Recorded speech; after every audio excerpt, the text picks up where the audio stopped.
بسم اللہ الرحمن الرحیم۔ آسان عربی گرامر برائے قرآن فہمی کے سلسلے کا یہ لیکچر نمبر 42 ہے۔ اس میں ہم فعل ماضی معروف کے بارے میں پڑھیں گے۔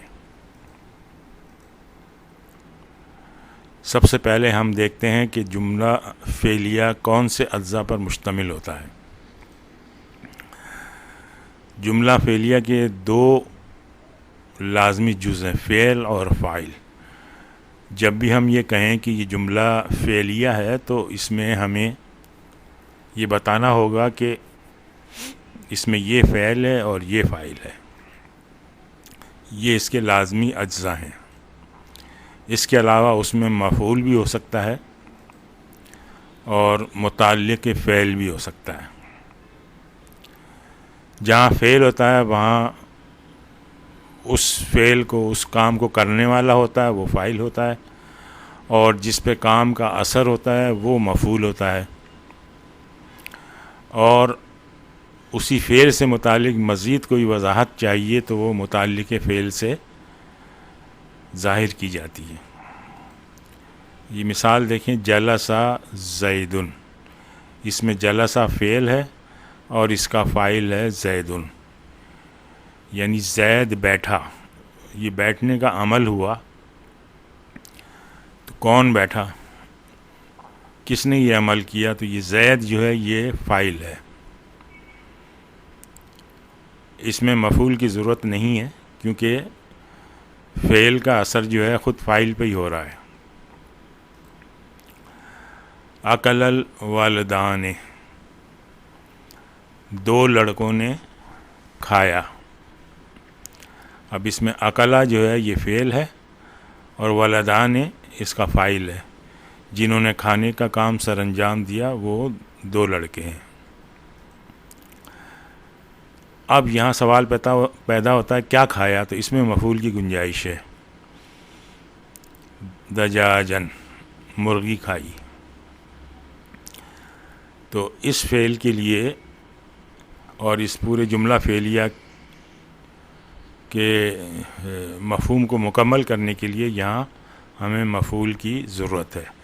ٹیکنیکلی تو یہ جملہ فعلیہ ہو گیا یہاں تک، لیکن اس کے جو مفہوم ہے وہ مکمل کرنے کے لیے پھر اس میں مفعول کی ضرورت پڑی ہے۔ تو یہ مفعول ہے دجاجن۔ دخل السارقون فی البیت، اس میں دخلہ فعل ہے اور سارقون، السارقون اس کا فاعل ہے، اور فی البیت جار و مجرور، یہ حرف جر ہے اور یہ اسم مجرور ہے۔ تو یہ جارن و مجرور یہ متعلق فعل ہے۔ فعل سے متعلق یہ ایڈیشنل بات ہے، یہاں کہا گیا کہ چور داخل ہوئے۔ اب کہاں داخل ہوئے؟ وہ گھر میں داخل ہوئے۔ قرأ طلاب القرآن فی المدرسۃ، اب اس مثال میں جو ہیں یہ چاروں چیزیں ہماری، فعل بھی ہے، فاعل بھی ہے، مفعول بھی ہے اور متعلق فعل بھی ہے۔ یہ دیکھیں فعل، یہ قرأ فعل ہے، پھر اس کا فاعل ہے طلاب، پڑھنے والے کون ہیں؟ طالب علم ہے۔ کس کو پڑھا جا رہا ہے؟ قرآن کو پڑھا جا رہا ہے۔ کہاں پڑھا جا رہا ہے؟ مدرسے میں پڑھا جا رہا ہے۔ طالب علموں نے قرآن پڑھا مدرسے میں۔ اب آئیے فعل کی جو ہے وہ ہم گردان دیکھتے ہیں کہ وہ گردان کس طرح ہوتی ہے۔ ہم نے پچھلی ویڈیو میں دیکھا تھا کہ ایک وزن ہوتا ہے فعل کا، تو یہاں اس فعل کے وزن کی گردان دیکھیں گے کہ کس طرح سے وہ تبدیل ہوتی ہے۔ جیسے یہ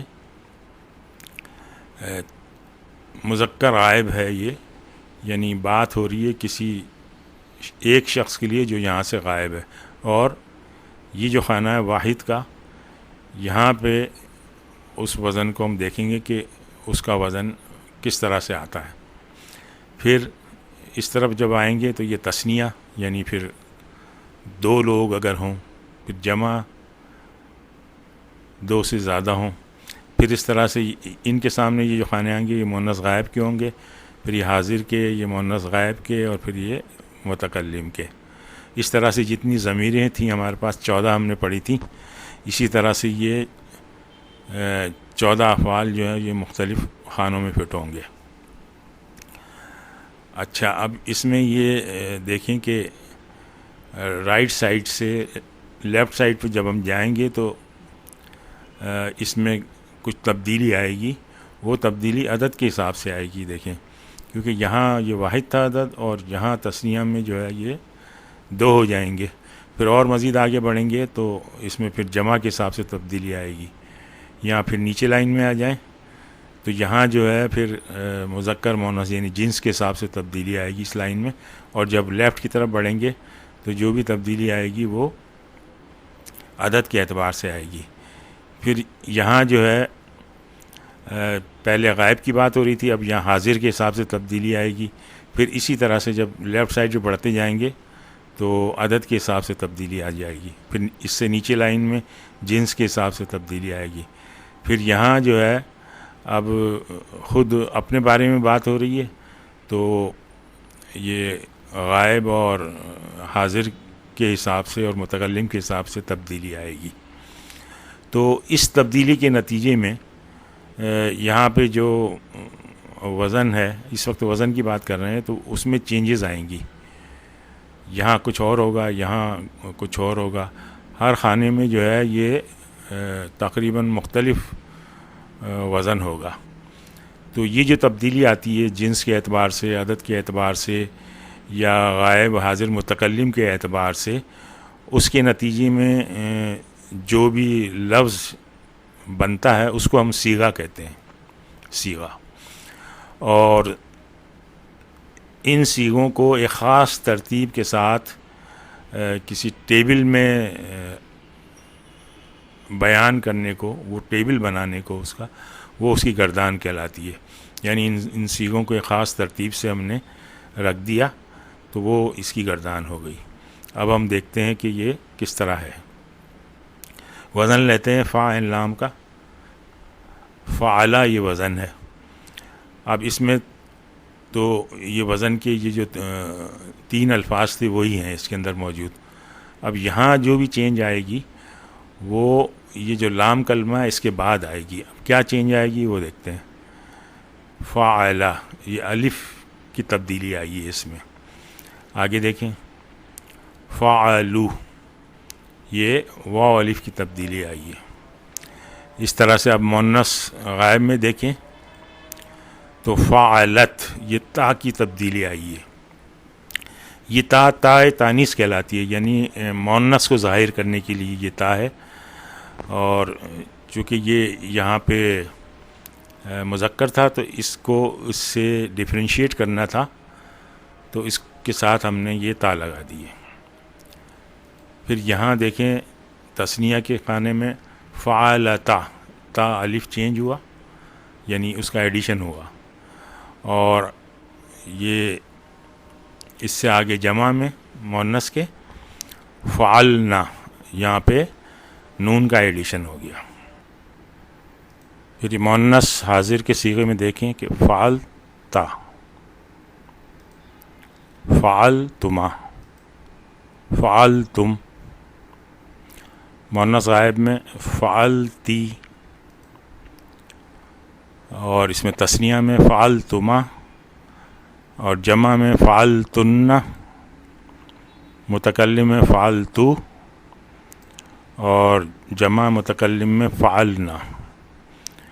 اچھا، ان کو ڈیفائن کرنے کے لیے کہ اس کو کیا کہا جاتا ہے، تو اس کو جیسے یہ اوپر دیکھیں کالم میں واحد، پھر اس لائن میں آئے مذکر غائب. اس طرح سے اگر اس کو دیکھنا ہو فعلتما کو، یہ دیکھیں تثنیہ مذکر حاضر. اس طرح سے اگر اس کو ڈیفائن کرنا ہے، اس کا نام بتانا کس طرح سے کہیں گے اس کو، تو یہ جمع کے خانے میں جمع مؤنث غائب. اس طرح سے ایک طریقہ یہ. دوسرا یہ کہ ان کو آپ نمبر دے لیں. اس کو آپ کہہ دیں صیغہ نمبر 1، رائٹ سے شروع کریں پھر لیفٹ میں جائیں، صیغہ نمبر 2، صیغہ نمبر 3، پھر واپس رائٹ میں آ جائیں نیچے لائن میں، صیغہ نمبر 4، 5، 6، اس طرح سے نمبرنگ 7، 8، 9، 10، 11، 12، 13 اور یہ 14 اس طرح سے۔ اچھا یہ اس میں جو معنی اس طرح کیوں، جیسے وہ دونوں، وہ سب، یا اردو میں اس نے، ان دونوں، اس طرح کے اس میں معنی آئیں گے۔ اور جب اس میں مادہ ڈل جائے گا تو پھر یہ والے معنی اور مادہ کے معنی دونوں مل کے مکمل معنی ہو جائیں گے۔ دیکھیں آگے ہم اسی فا عین لام کا ہی مادہ ڈال کے اور گردان کو دیکھ لیتے ہیں۔ یہاں پہ فا عین لام کو مادہ ڈال دیا تو یہ بن گیا فعلا۔ اب یہ اس نے کیا، اب فعلا جو ہے اس کے معنی ہوتے ہیں کرنا، کسی کام کو کرنا، تو کرنے کا مفہوم جو ہے یہ ماضی میں کیا بن جائے گا، اور یہ پہلے خانے میں اس نے آئے گا اور یہ اس کے ساتھ مل کے اس نے کیا، یہ مکمل ہو جائے گا۔ اس طرح سے فعلا، ان دو نے کیا، یعنی یہ مذکر کی بات ہو رہی ہے جو یہاں موجود نہیں۔ اس طرح سے فعلو، ان سب نے کیا۔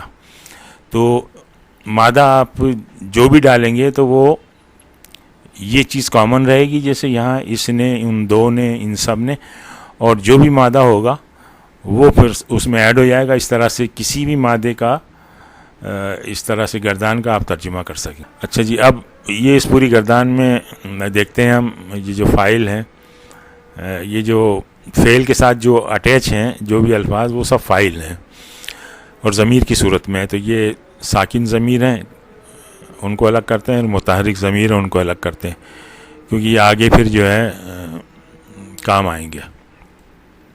دیکھیں ذہابہ ہے، اس میں کوئی اور دوسرا لفظ اٹیچ نہیں ہے، تو اس کو کہا گیا کہ اس میں چھپا ہوا ہے اس کا فاعل، اور وہ ہے ہوا۔ مستتر کو کہتے ہیں چھپا ہوا ہونا، تو یہ ہوا فاعل اس میں چھپا ہوا ہے، یہ پہلا صیغہ ہے۔ اچھا یہ دوسرا صیغہ ہے ذہابہ، تو ذہابہ میں یہ جو الف ہے یہ اس کا فاعل ہے، اور یہ الف جو ہے یہ کس کو ظاہر کر رہا ہے؟ ہما کو۔ اس طرح سے ذہابو، اس میں واو جو ہے یہ فاعل ہے اور یہ ہم کو ریپرزینٹ کر رہا ہے۔ اس طرح سے ذہابت، یہ چوتھا صیغہ ہے، تو اس میں بھی فاعل مستتر ہے، کیونکہ یہ تا جو ہے یہ فاعل نہیں ہے، یہ تو مونس کی نشانی ہے ذہابہ سے الگ کرنے کے لیے مذکر سے، تو اس میں بھی فاعل چھپا ہوا ہے، اور وہ فاعل ہے ہیا۔ ہیا کی ضمیر ہے یہ وہ ساری ضمیر ہے جو ہم پڑھ چکے ہیں، ضمیر منفصل۔ ذہابتا، اس میں الف فاعل ہے اور ہما کو ریپرزینٹ کر رہا ہے یہ۔ اس طرح ذہبنا، اس میں یہ نون فاعل ہے اور ہننا کو ریپرزینٹ کر رہا ہے، اور ذہبتا، اس میں تا فاعل ہے، انتا کو ریپرزینٹ کر رہا ہے۔ ذہبتما، اس میں تما فاعل ہے، انتما کو ریپرزینٹ کر رہا ہے۔ اس طرح سے ذہبتم، تم فاعل ہے، انتم کو ریپرزینٹ کر رہا ہے، اور ذہبتی، تی فاعل ہے، انتی کو ریپرزینٹ کر رہا ہے مؤنث کے لیے۔ ذہبتما، اس میں تما فاعل ہے، انتما کو ریپرزینٹ کر رہا ہے، اور ذہبتنا، اس میں تننا فاعل ہے، انتنا کو ظاہر کر رہا ہے، اور ذہبتو، اس میں تو فاعل ہے، انا کو ظاہر کر رہا ہے، اور اسی طرح سے ذہبنا، اس میں نا فاعل ہے، یعنی نحنو۔ تو اب یہ دیکھیں یہ ساکن ضمیر ہے، یہ دیکھیں یہ اس پہ کوئی وہ نہیں ہے حرکت، یہ ساکن ہے، یہ بھی ساکن ہے، اور اس طرح سے اس میں تو مستتر ہے اور یہ ساکن ہے، اور یہاں جو ضمائر ہیں ان کے اوپر کوئی نہ کوئی حرکت ہے، تو اس لیے یہ متحرک کہلاتے ہیں۔ مشق دیکھیں، نیچے دیے گئے ضمیر منفصل کو متعلقہ ضمیر متصل میں تبدیل کر کے دیے گئے افعال کے ساتھ استعمال کریں۔ لیکن یہ ہے جعلہ، تو انتما کے ساتھ اس کو استعمال کرنا، یہ انتما کا جو جعلہ کے ساتھ ضمیر متصل آئے گا جیسے گردان کے اندر آ رہا تھا، تو یہ انتما جو ہے یہ صیغہ ہے آپ کا حاضر کا. تو حاضر کا صیغہ یعنی 6 صیغوں کے بعد والا صیغہ ہے، تو اس میں سب میں جعل آئے گا 6 صیغے کے بعد. یہ آ جائے گا پھر جعلتما. اسی طرح سے ہنہ جو ہے یہ 12واں صیغہ ہے، اس کے لیے استعمال ہوتا ہے. تو یہاں پھر یہ آئے گا نہیں، ہنہ جو ہے 6واں صیغہ ہے، تو 6 صیغے میں جعلنا آئے گا، نون اس میں شامل ہو جائے گا. اور اس طرح سے ہما جو ہے یہ 4تھا اور 5واں صیغہ ہے، تو اس میں یہ جعلتا آئے گا. ٹھیک ہے، تو اسی انداز سے آپ کو یہ اخذا کے ساتھ کرنا ہے، علیمہ کے ساتھ کرنا ہے، اور باسا کے ساتھ. یہ اس کے ایک طریقے سے آپ اس کو صیغے بنانے ہیں. آج ہم یہیں پہ اکتفا کرتے ہیں. سبحانک اللہم و بحمدک، نشہد ان لا الہ الا انت، نستغفرک و نتوب الیہ.